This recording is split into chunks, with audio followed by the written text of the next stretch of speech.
To go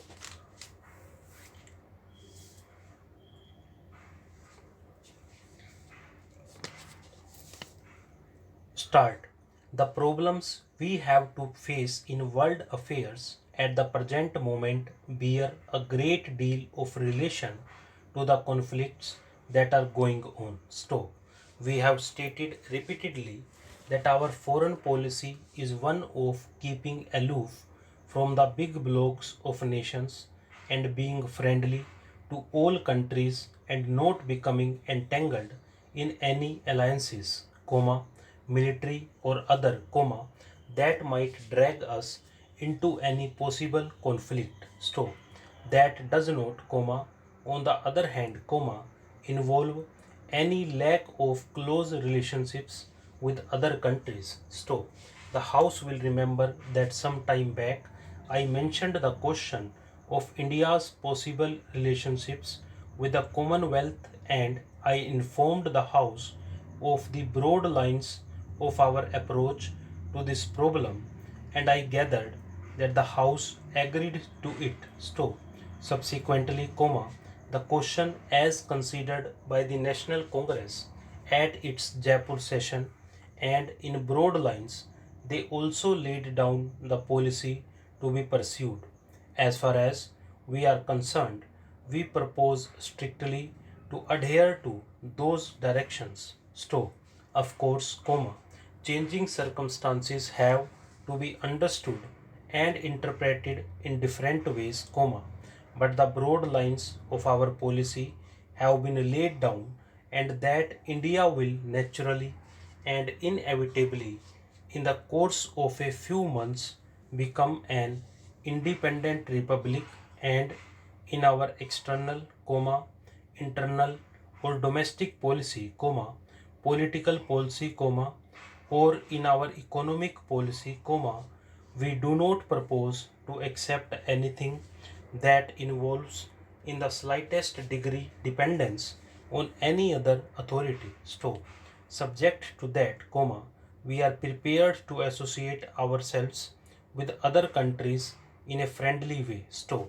we are associated today in the United Nations with a great number of countries in the world. So, anything else that we might do will naturally have to be something that does not go against our association with the United Nations. So, it is only in terms of independent nations cooperating together that we can consider the problem of our association with the Commonwealth. So, there may be, as some people have suggested, alliances with this or that nation. So, alliances usually involve military and other commitments, and they are more binding. So, other forms of association which do not bind in this manner, but which help in bringing together nations for the purpose of consolidation, where necessary,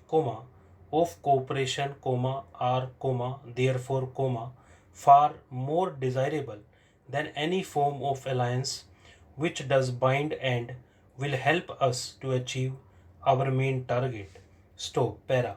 Recently, there was a conference on Indonesia held at India's instance in New Delhi, and many countries from Asia attended it besides Egypt, Ethiopia, Australia, and Ireland. Stop. Para. Hare Krishna. Stop.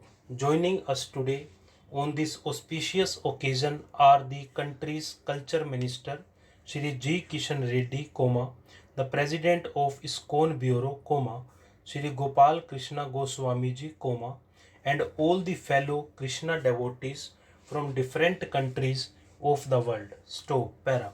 Day before yesterday, it was Sri Krishna Janmashtami, and today we are celebrating the 125th birth anniversary of Srila Prabhupada. Stop. It is as if both the happiness and contentment of accomplishment are merged together. Stop. This spirit is being experienced by millions of followers of Srila Prabhupada Swami, and Krishna devotees all over the world. Stop. I can see all the saints from different countries on the screen. Stop. It is as if millions of minds are bound by one emotion and millions of bodies are connected by one common consciousness. Stop. This is the Krishna consciousness which has been spread by Prabhupada Swamiji to the entire world. Stop. Friends, we all know that Prabhupada Swami was not only a supernatural devotee of Krishna, but he was also a great devotee of Bharat. Stop. He fought in the freedom struggle of the country. Stop. He even refused to take his diploma from the Scottish College in support of the non-cooperation movement. Stop. Today, it is a happy coincidence that the country is celebrating the 125th birthday of such a great patriot at a time when India is celebrating 75 years of its independence, the Amrit Mahotsav. Stop. Srila Prabhupada Swami always used to say that he is traveling in the countries because he wants to give India's most priceless treasure to the world. Stop.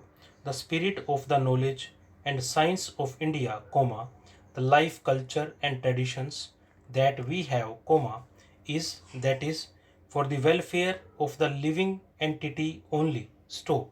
That is, it is not mine, is also the last mantra of our rituals. Stop. This is for the entire universe, for the benefit of the entire creation, and that is why, Swamiji's revered Guruji Srila Bhakti Siddhanta Saraswati ji saw that potential in him and instructed him to take the thought and philosophy of India to the world. Stop. Srila Prabhupada made this command of his Guru his mission, and the result of his efforts is visible in every corner of the world today. Stop. In the Amrit Mahotsav also, India's resolutions are based on the mantra of Sabka Saath, Sabka Vikas and Sabka Viswas in its onward journey. Stop. The spirit of global well-being is at the heart of these resolutions, at the core of our goals. Stop. And all of you are a witness to how necessary everyone's effort is for the fulfillment of these resolutions. Stop.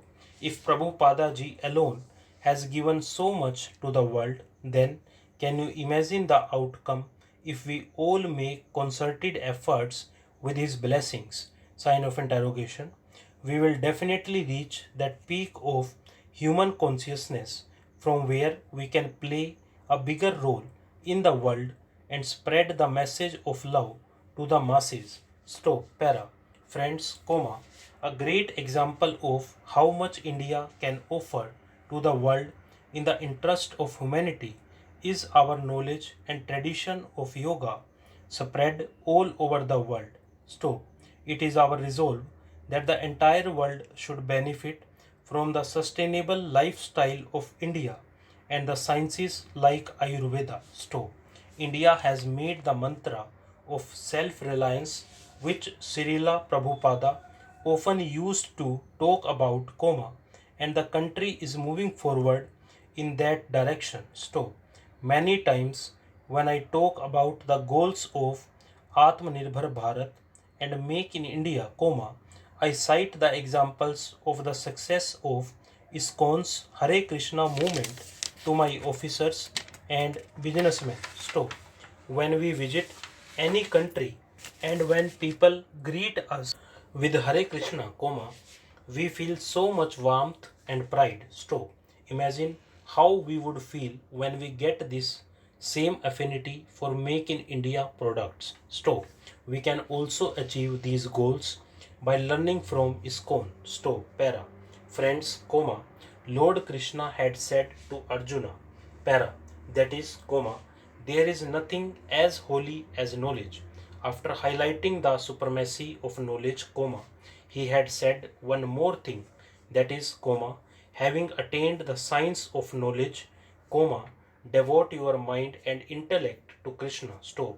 This faith and this force is also a yoga, comma, which is called Bhakti Yoga in the 12th chapter of the Gita, and the power of this Bhakti Yoga is enormous. Stop. The history of India is also a witness to this. Stop.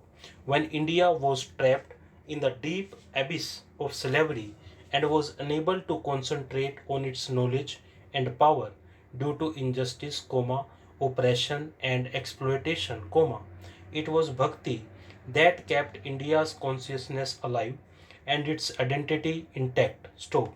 Today scholars evaluate that if there was no social revolution of the Bhakti period, comma, it is difficult to imagine where India would have been and in what form. Stop. But, comma, in those difficult times, comma, saints like Chaitanya Mahaprabhu, comma, who held together our society with the spirit of devotion, comma, gave the mantra of faith to self-confidence. Stop. Bhakti ended discrimination of faith, comma, social high and low, comma, rights and wrongs, and made a direct relation between Shiva and life. Stop.